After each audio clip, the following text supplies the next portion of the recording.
দূরের গাছগুলোকে দেখে এ পৃথিবীর মনে হয় না। বর্ষা এমন ঘন কুয়াশা তৈরি করেছে জঙ্গলটাকে ঘিরে, দেখে মনে হচ্ছে কোনো অন্য গ্রহের বৃষ্টি ভেজা একটা জায়গা। যেদিকে চোখ যায় শুধু সোনাঝুরি গাছের মেলা, লম্বা লম্বা কাণ্ডের সাদা সাদা ছালের ওপর ক্ষতের মতো দাগ। একটা না একটা গা ঝিমঝিমে শব্দ হয়েই চলেছে গাছের পাতায় বৃষ্টির জল পড়ায়। সময়টা আজ থেকে প্রায় 20 বছর আগের। বর্ধমান জেলার এই অংশের গ্রামগুলো বাদলা নামলে এমনই চুপচাপ নির্জীব হয়ে পড়ত।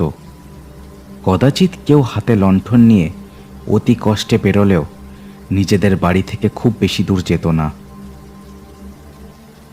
এমনই এক বর্ষণ মুখর সন্ধ্যায় গ্রামের একটা টিনের চালের বাড়ির দাওয়ায় বসে মনিরামের কথা শুনছিলেন শুভাশিস বাবু। এ গ্রামে একটা বাড়ি কিনেছিলেন তিনি, তার নিজেরই এক আত্মীয়ের থেকে। সেই বাড়িখানার দারোয়ানের টিনের চালের তলায় বসেই গল্পটা শুনেছিলেন তিনি। বাড়িটা কিনে ভালোই করলেন বাবু। প্রায় 2.5 কাঠা জায়গা জুড়ে তৈরি করা বাড়ি, একেবারে যেন রাজমহল। তা ঠিক। জীবনলাল বাবু যখন তার এই এত বড় বাড়িটা বেচে দেবেন শুনলাম, তখন আর নিজেকে আটকে রাখতে পারলাম না। এখন আমার বয়স এই ধরো 40। একেবারে বুড়ো যখন হব তখন এখানে এসেই জীবনের শেষ দিনগুলো কাটিয়ে দেব। ততদিনে আশা করি এইসব জঙ্গল এলাকাও আর এরকম থাকবে না। এই মনিরাম লোকটাকে এই বাড়ির আগের মালিক মানে জীবনলাল রায় বহাল করেছিলেন বহু বছর আগে। সেই থেকেই এই বিশাল বাড়িটার তত্ত্বাবধান করছে লোকটা। না বাবু, এ জঙ্গল এখান থেকে কাটবে না। আমার বয়স যখন মাত্র 16, তখন আমি এখানে এসেছি। এ জঙ্গলের গাছপালা সব ঠিক সাধারণ নয়, কি যেন একটা লুকিয়ে আছে এদের এদের আড়ালে। দেখেন, এই গ্রাম আর এর আশেপাশের গ্রামের সবাই জানে এসব কথা, তাই এ জঙ্গল এমনই থাকবে। হ্যাঁ, জীবনলাল বাবু বলেছিলেন বটে যে এই মান করা গ্রামটা সন্ধে নামলেই একেবারে নাকি শ্মশান হয়ে যায়। কিন্তু উনি বুড়ো মানুষ, ওনার কথা অতটা গুরুত্ব দিইনি আমি। গ্রামটা নিঝুম হবার পিছনে যে গ্রামের মানুষের একটা ভয় কাজ করছে তা অবশ্য জানতাম না। মনিরামের মুখে উঠোনের অপর দিকে জ্বলতে থাকা উনুন আর মিটমিটে লণ্ঠনের আলো কেমন যেন একটা রহস্যময় ভাব সৃষ্টি করেছিল। সে হাতের হুঁকোয় একটা হালকা টান মেরে বলল, ভয়? হ্যাঁ, ভয়ই বটে, ভয়। তবে অকারণে ভয় জন্মায়নি বাবু। আমি তাকে দেখেছি এই জঙ্গলের মধ্যে। এমনই এক বর্ষার সন্ধেতে আমি তাকে দেখেছি। দেখেছো মানে? কাকে দেখেছো? ভূত নাকি পেতনি? কি আছে ওই জঙ্গলে? হ্যাঁ, আসবেন না বাবু। তার নাম না, তার নাম আমি জানি না, জানলেও মুখে আনতুম না। এই মান করার লোকেরা এমন বর্ষার দিনে ভুলেও তার ভয়ে বাড়ির বাইরে বেরোয় না, বুঝলেন? শুভাশিস বাবু স্বাভাবিক কারণেই এসব বিশ্বাস করতে চাননি। আজ থেকে 20 বছর আগের কথা হলেও তখনই কলকাতার চারিদিকে আলো ঝকঝকে পরিবেশে বাস করা মানুষেরা এসব কথা হাওয়াতেই উড়িয়ে দিত। দেখো, আমি ওই বাড়িটা কিনেছি শেষ জীবনটা কাটানোর জন্যই। এই এলাকার এইসব কথা আমার আমার আমার জানাটা দরকার। আচ্ছা আচ্ছা, শোনো, আমি আমি আমি তোমাকে 500 টাকা, না না না না 500 না, 500 না, 1000 টাকা দেব। যে ভয়ের কথা বলছো তা যদি আমাকে তুমি দেখাতে পারো তবেই দেব। শুভাশিস বাবুর এ কথায় মনিরাম আর তার বউ একে অপরের দিকে তাকালো একবার। কি যে বলেন বাবু, এই বাড়িখানা আপনি কিনেছেন, এখন আমাদের এই এই ঘরখানার মালিকও আপনি। দেখেন, আপনি অন্য যা বলবেন সবই করব, কিন্তু এই পাতলায় জঙ্গলে ঢোকার মতো অন্যায় আবদার করবেন না। তার বদলে আমি আমি আপনাকে একটা সত্য ঘটনা বলতে পারি। বুঝতেই পারছি। বেশ, সবে তো সন্ধে, বলো তুমি। তোমাদের এখান থেকে খেয়েই জীবনলাল বাবুর বাড়িটায় যাব না হয় আমি, কি বলো? মনিরাম এ কথায় একটু চমকে উঠল। হাতের হুঁকোটা নামিয়ে ভয়ে ভয়ে দূরের বাড়িটার দিকে তাকালো। বর্ষায় বাড়িটা কোনো নাম না জানা ভয়ঙ্কর প্রাণীর মতো থাবা পেতে বসে আছে। মাঝে সোনাঝুরির জঙ্গলে ধোঁয়া জমে আছে বর্ষার কারণে। বেশ, যখন যাবেন আপনাকে না হয় আমি অর্ধেক পথ এগিয়ে দিয়ে আসব। এই নীলা, একটু হাত চালিয়ে রান্না করো, আমি ততক্ষণ না হয় যাই হোক। শোনেন বাবু,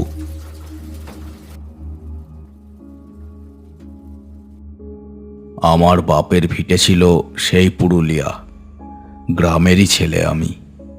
যখন 16 বছর বয়স হলো, আমার বাপ কোথা থেকে এই জীবনলাল বাবুর সাথে দেখা করে তার জন্যে কাজে আমাকে পাঠিয়ে দিল এই বর্ধমানের মান করে। এক সন্ধ্যার মুখে আচালা একটা বলদের গাড়িতে এসে পৌঁছালাম এই বাড়িটার সামনে। বিশাল এই বাড়িখানা তখন জঙ্গলের মাঝে সদ্য তৈরি করেছেন জীবনলাল বাবু। এখানকার গাছগুলোকে দেখে সেই সন্ধ্যের আলোতেও আমার কেমন যেন কাটা ছমছম করে উঠেছিল। মনে হচ্ছিল কেউ যেন গাছের আড়াল থেকে আমাকে দেখে চলেছে একভাবে। এসো হে, ভেতরে এসো। ও ভবেশ, বলদগুলোকে পাকা ঘরে পুড়ে দৌড়টা ভালো করে আটকে দিস বাপ, নইলে আবার সেদিনকার মতো কোনো একটাকে টেনে নিয়ে গেলেই হলো।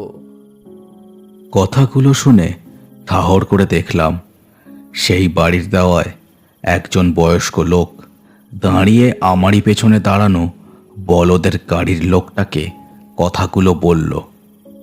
আমার সাথে আসা লোকটা বলদগুলোকে নিয়ে পাকা গোয়ালের দিকে চলে যেতেই আমিও এগিয়ে গেলাম বাড়ির দিকে। বাড়ির ভেতর বসার ঘরে বসলেন জীবনলাল বাবু। আমি তার সামনে জড়ো হয়ে দাঁড়ালাম। কত বড় মানুষ তিনি! সত্যি বলতে কি, আমার কেমন যেন একটু ভয়ই লাগছিল। দেখো, তোমার বাবা তোমাকে এখানে এই বাড়ির দেখাশোনা করার জন্য পাঠিয়েছেন। পারবে তো? এই জঙ্গলে থাকতে ভয় পাবে না তো? আগে না বাবু, ভয় পাবো কেন? আমি গ্রামে ধান ক্ষেত পাহারা দেওয়ার কাজ করেছি কত, ভয় পাবো না বাবু। বেশ, তবে ওই ভবেশের সাথেই এই বাড়ির কয়েক পা দূরেই আমার আরও একটা টিনের পাকা বাড়ি আছে, সেখানেই তুমি থাকবে, বুঝলে? যে আজ্ঞে বাবু, বুঝেছি। শোনো, এটা তোমার পুরুলিয়ার গ্রাম নয়। দেখছো তো কেমন জঙ্গল হয়ে আছে চারিদিকে। বাঘ ভাল্লুক এসব নেই, তবে এখানকার গ্রামের লোক বলে জঙ্গলটায় কি যেন ভয় আছে। তুমি নতুন মানুষ, তাই তোমাকে বলে দিলুম। আচ্ছা বাবু, মনে থাকবে। বেশ, এখনো সন্ধ্যের আধার নামেনি। ভবেশের খোঁজ করো গে, যাও। সে তোমার থাকা খাবার ব্যবস্থা করে দেবে, যাও। জীবনবাবুর কথায় আমার মনটা কেমন খারাপ হয়ে গেছিল। সদ্য বাবা মাকে ছেড়ে এসেছিলাম তো, একটু ধাতস্থ হবারও সময় পেলুম না। কাজে বহাল হয়ে যেতে হলো এরই মধ্যে। বাড়ির ফাটক পেরিয়ে হেঁটে চললাম আমি টিনের ছাদের পাকা এক টেটে ঘরটার দিকে। ঘর আর এই বাড়ির মাঝে এখন যেমন জঙ্গল দেখছেন, তখন আরও বেশি জঙ্গল ছিল। ছায়া ছায়া সন্ধ্যের আলোতে গাছগুলোর মাঝখান দিয়ে চলেছি। জায়গাটা কেমন যেন। প্রায় মাঝ বরাবর গেছি জঙ্গলে এলাকাটার। হঠাৎ দেখি গাছের আড়ালে একটা মানুষ দাঁড়িয়ে আছে। লোকটা দাঁড়িয়ে আমাকেই যেন দেখছিল। কে ওখানে? ভবেশদা নাকি? আমাকে বাবু ওই টিনের চালের ঘরের ওখানে যেতে বললেন। ভবেশদা, কথাটা বলতে বলতেই দুপা এগিয়ে গেছিলাম আমি। লোকটাও আমার কথায় গাছের আড়াল থেকে বেরিয়ে এলো। সেদিনের সেই আবছায়া জঙ্গলের মাঝে আমি যা দেখেছিলাম আজও ভুলতে পারিনি।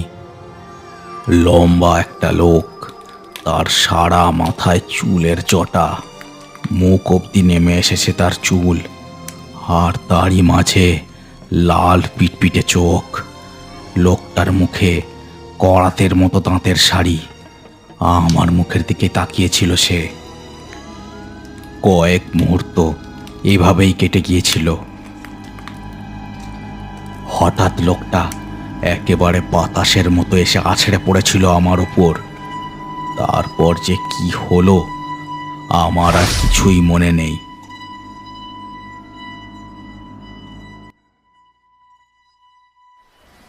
এতক্ষণ একভাবে কথা বলে থামল মনিরাম। বাইরের বর্ষার জোর আরও বাড়ছে। রাতের অন্ধকার বাইরে ঘন ঘরের মতো পর্দার সৃষ্টি করেছে। একভাবে ব্যাঙের ডাকে কান পাতা দেয়। বাড়ির বাইরে গজিয়ে ওঠা কুচুরিপানা থেকে টুপটাপ করে জল ঝরেই চলেছে। মনিরাম এক হাতে জামা সরিয়ে দেখালো শুভাশিস বাবুকে। লণ্ঠনের টিমটিমে আলোয় তিনি দেখলেন গলায় একটা গভীর দাঁতের বীভৎস দাগ। এখনো সেখানে মাংস আর চামড়া অসমান হয়ে আছে। কি সাংঘাতিক! এটা এটা এটা এটা কি ওই ছায়াটাই? হ্যাঁ বাবু, সেদিন যখন জ্ঞান ফিরেছিল তখন আমি এই ঘরে। ভবেশদা আমায় ওই ওই লম্বা গাছখানার নিচে পড়ে থাকতে দেখে ঘরে এনেছিল। তারপর থেকে যে কি হলো, এই ঘরেই আমার জীবন কেটে গেল। এই বাড়িখানায় জীবনবাবু পুজোয় আসতেন তেনার পরিবারকে নিয়ে। কিছুদিন পর ভবেশদাও কি একটা রোগে মারা পড়ল। এই হচ্ছে আমার গপ্প। শুভাশিসবাবু সব শুনলেন, কি বলবেন ঠিক বুঝে উঠলেন না। এই গ্রাম আর তাকে ঘেরা এই সোনাঝুরির জঙ্গল যে বেশ রহস্যমোড়া, তাতে কোনো সন্দেহ নেই। কি ভাবছেন বাবু? ভয় পেলেন নাকি? না, ঠিক ঠিক মানে ভয় নয়। আমার বারবার মনে হচ্ছে এই এই জঙ্গলে হয়তো কোনো অজ্ঞাত প্রাণী এই জঙ্গলে আজও লুকিয়ে আছে।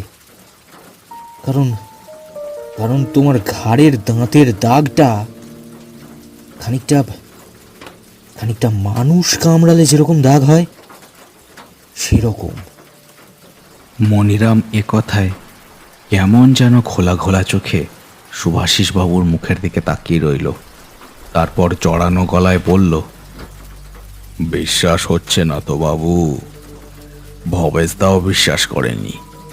তারপর একদিন সেও দেখেছিল, বুঝলেন? হ্যাঁ, এ জায়গা আপনার কলকাতা নয় বাবু। যাই হোক, রাত হয়েছে, খেয়ে নিন। খেয়ে চলুন, আপনাকে দিয়ে আসছি। এরপর আর তেমন এ ব্যাপারে কোনো কথা বললেন না শুভাশিসবাবু। বাইরের বৃষ্টির তোর একটু কমে এলো মনে হলো তার। মনিরামের বউয়ের রান্না হয়ে গিয়েছিল, তাদের খাওয়ার জোগাড় করা শুরু করলো সে। প্রায় ঘন্টাখানেক বাদে শুভাশিসবাবু যখন মনিরামের বাড়ি থেকে বেরোলেন, তখন চারিদিকে প্রবল ব্যাঙের ডাক ছাড়া আর তেমন কোনো শব্দ নেই। গাছের পাতা থেকে ঝরে পড়া জলে মাঝে মাঝে অদ্ভুত একটা শব্দ হচ্ছে। শুভাশিসবাবু হাতে মোটা টর্চ নিয়ে এগিয়ে চলেছেন তার সদ্য কেনা বাড়িটার দিকে। বাড়িতে এখন কেউ নেই, তাকে একাই আজ ওখানে রাত কাটাতে হবে। মনিরাম তাকে এগিয়ে দেওয়ার কথা বললেও তিনি নিজেই মানা করে দিয়েছেন। তার সাহস নেই। এরকম কথা যেন মনিরামের কোনোদিনও মাথায়ও না আসে। এমনি পুরো গ্রামটা কেমন যেন ঝুম মেরে আছে, তার উপর এসব নিয়ে তিনি আর ভাবতেও চান না। একভাবে হাঁটতে হাঁটতে শুভাশিস বাবুর কেমন যেন মনে হলো আরও একটা পায়ের শব্দ তার পেছনে আসছে। তিনি থমকে দাঁড়িয়ে গেলেন। কে রে? মনিরাম নাকি? এই তোমাকে আমার পিছনে আসতে বারণ করলাম যে মনিরাম। মনিরাম, এই কোথায় তুমি? আচ্ছা, এই সামনে এসো বলছি, সামনে এসো। কোনো সাড়া শব্দ নেই। জঙ্গলটা কালো হয়ে আছে। তার টর্চের আলো যেন আধার কাটতে পারছে না। আরে কই হে মনিরাম? আরে কোথায় হে? সামনে এসো। শুভাশিস বাবুর কথা শেষ হতেই কড়কড় করে একটা বাজ পড়ল। তিনি বিস্ফারিত চোখে দেখলেন একটা লম্বা ঝুঁকে পড়া ছায়া ঠিক তার থেকে হাত কয়েক দূরে দাঁড়িয়ে। লম্বা চুল তার মুখের ওপর এসে পড়লেও চোখ দুটো দেখে শরীরের ভেতর পর্যন্ত যেন জমে যায়, এমন ভয়ঙ্কর চোখ তার। কে কে কে কে কে কে তুমি? কে তুমি? ছায়া মূর্তিটা কোনো কথা না বলে ঠিক জন্তুর মতো ঝুঁকে মাটিতে বসলো, যেন এক্ষুনি ঝাঁপ দেবে তার ওপর। শুভাশিস বাবু ভয়ে দুপা পিছিয়ে গেলেন। এটা যে মনিরাম নয় তা আর বুঝতে বাকি নেই তার। আবার কড়কড় করে একটা বাজ পড়ল, আর ছায়াটা সেই আলোয় লাফ দিয়ে এসে পড়ল তার ওপর।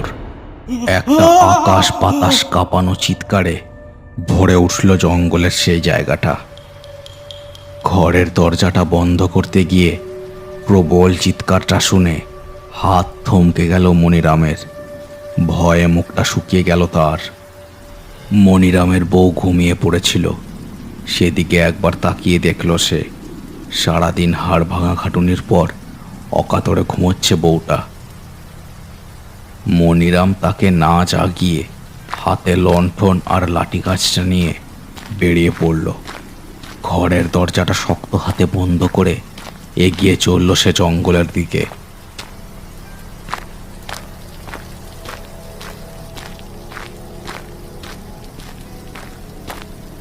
মনিরাম ছাতা সঙ্গে নিয়ে বেরোয়নি, তাই জল পড়ে তার লালটেমের তেজ কমে গেল যেন।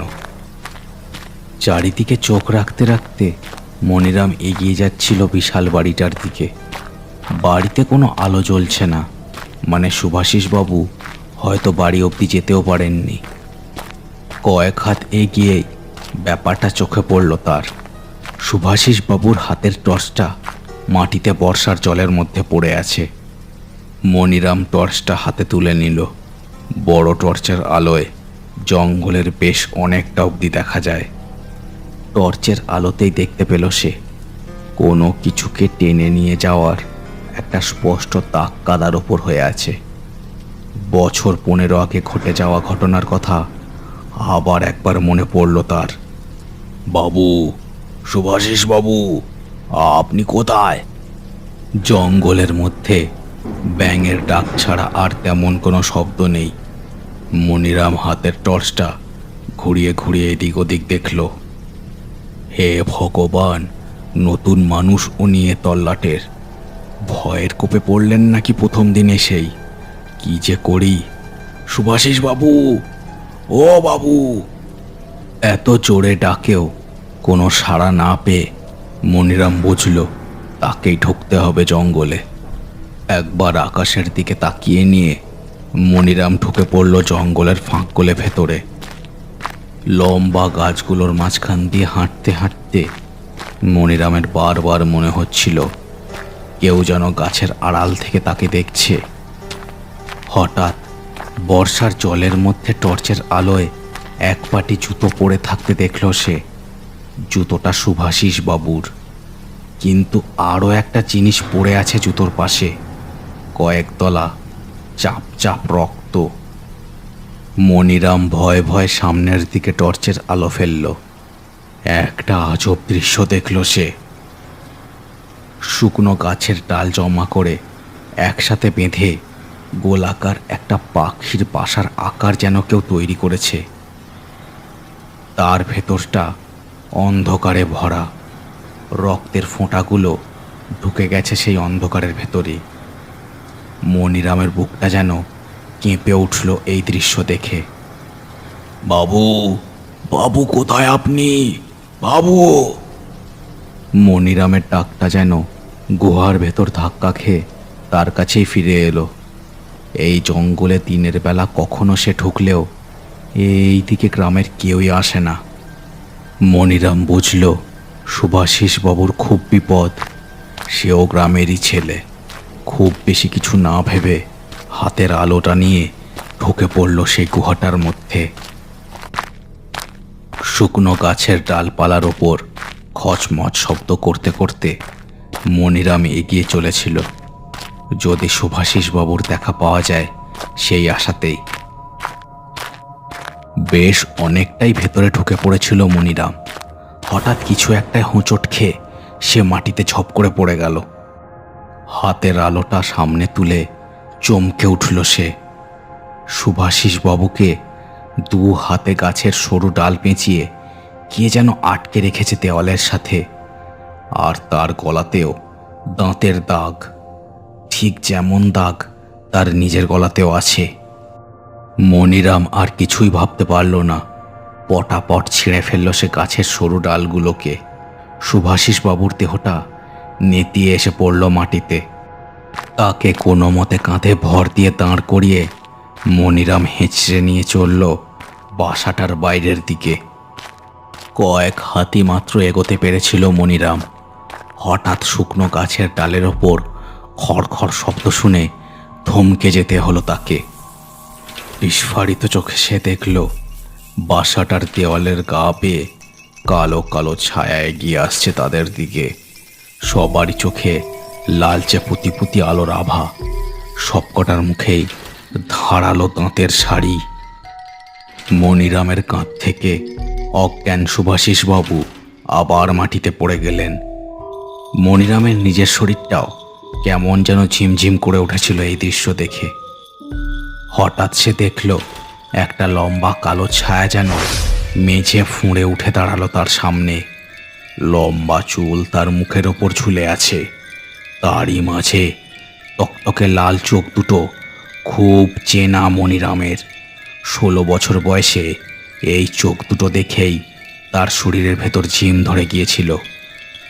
মনিরাম কি করবে বুঝে উঠতে পারল না। নড়াচড়া করার শক্তিও যেন ছিল না তার। হঠাৎ সেই কালো ছায়াটা লাফ দিয়ে এসে পড়ল ঠিক তার শরীরের ওপর। মনিরামের হাতের লাঠি আর লালটেমটা ছিটকে গিয়ে পড়ল শুকনো ডাল দিয়ে তৈরি বাসার দেওয়ালে। কালো ছায়াটা তার কাঁধে দাঁতের একটা কামড় বসিয়ে দিয়েছিল, কিন্তু সাথে সাথেই যেন চারিদিকে আগুনের শিখা লক লক করে উঠল। ছায়ামূর্তিটা বীভৎস একটা চিৎকার করে ধোঁয়ার মতো সরে গেল একদিকে। মনিরাম অতি কষ্টে নিজের ক্ষতস্থান চেপে শুভাশিস বাবুকে টেনে তুলল। তীব্র আলোয় ছায়াগুলো বাসার গভীরের আরো অন্ধকারের দিকে কাঁকড়া বিছের মতো ছুটে চলেছে। এরা অন্ধকারের জীব, অন্ধকারই এদের বাসস্থান। আলোয় বেশিক্ষণ থাকলে এরা জ্বলে পুড়ে শেষ হয়ে যাবে।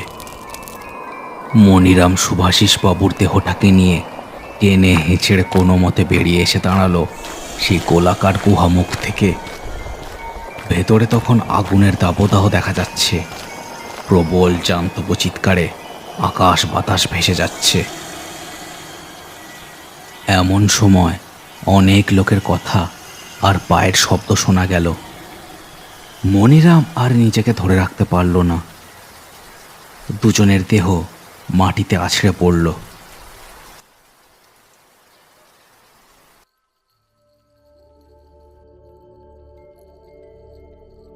সকালবেলা অনেক দেরিতে জ্ঞান ফিরল মনিরামের। উঠে দেখল সে শুয়ে আছে জীবনলাল বাবুর বাড়ির একটা ঘরে।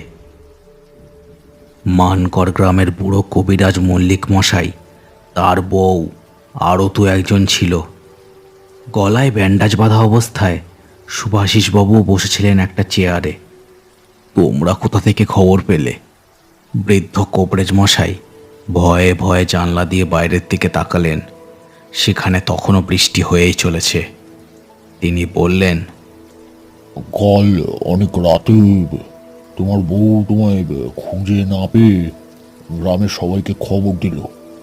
সবাই খোঁজা শুরু করলো। তখনই অনেক খোঁজার পর যখন জঙ্গলের ভিতরে কাউকে টেনে নিয়ে যাওয়ার দাগ দেখলাম আমরা, দাগ ধরে খুঁজে পেলাম তোমাদের। ওই ও- ও- ও- ওই বাসার কাছে গিয়ে একেবারেই ঠিক করনি তোমরা। উনি না হয় এই মান করে নতুন এসেছেন। তুমি তো এত বছর ধরে বাস করছো, জানো না ওই ওই ওই ওই জঙ্গলে পিশাচের বাস আছে?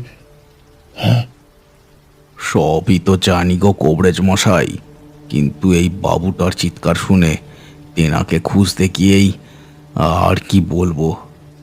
পিশাচের বাসা মানে কি বলতে চাইছেন? ঠিক ঠিক ঠিক বুঝলাম না তো। দেখেন, এই এই জঙ্গলে বহু যুগ আগে থেকেই ওই ওই ওই রক্ত পিশাচদের দেখা যায়। এই এই মানকর গ্রামে যখন যখন সবে মানুষ এসে থাকতে শুরু করে, তখন তখন এই জায়গাটা ছিল কালতন্ত্রের চর্চাকারী কাপালিকদের আস্তানা। তাদেরই মধ্যে কেউ হয়তো তন্তর মন্তর করে খুলে ফেলেছিল এই আধার জগতের একটা রাস্তা, যে যে পথ ধরেই উঠে এসে এই এই জঙ্গলে বাসা বেঁধেছিল এই রক্ত পিশাচের দল। গ্রামের কোনো মানুষই এই রাত নামলে জঙ্গলে যায় না। এইসব কথা বহুকাল থেকে এই গ্রামে চলে আসছে। কেউ মানে, আবার কেউ মানে না। কিন্তু সবাই জঙ্গলের ওই জায়গাটাকে সব সময় এড়িয়ে চলে। বহু চেষ্টা করা হয়েছে ওই পথটা বন্ধ করার, কিন্তু কোনো ফল হয়নি, বুঝলেন? ওরা বারবার ফিরে আসে। হয়তো অনন্তকাল ধরেই এরা থেকে যাবে এই মানকরের জঙ্গলে। বুড়ো কবরেজের কথা শেষ হতেই সুভাষিস বাবু তাকালেন জঙ্গলের দিকে। দিনের বেলা হলেও এখনো একটা কালচে ছায়া যেন ঘিরে আছে চারিদিকে। সুভাষিস বাবু এই বাড়িখানা আবার বিক্রি করে দেওয়ার কথা মনে মনে স্থির করে নিলেন। এই বাড়ি যদি বিক্রি করতে না পারেন, তবুও এই জঙ্গল ঘেরা মানকর গ্রামে আর কোনোদিনও পা রাখবেন না তিনি।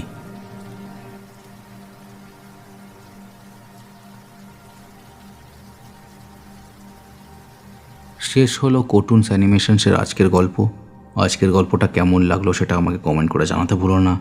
চ্যানেলটাকে সবাই সাবস্ক্রাইব করে দিও আর গল্পটাকে শেয়ার করে দিও তোমার বন্ধুদের মধ্যে। দেখা হচ্ছে আর পরের ভিডিওতে। সবাই খুব ভালো থেকো।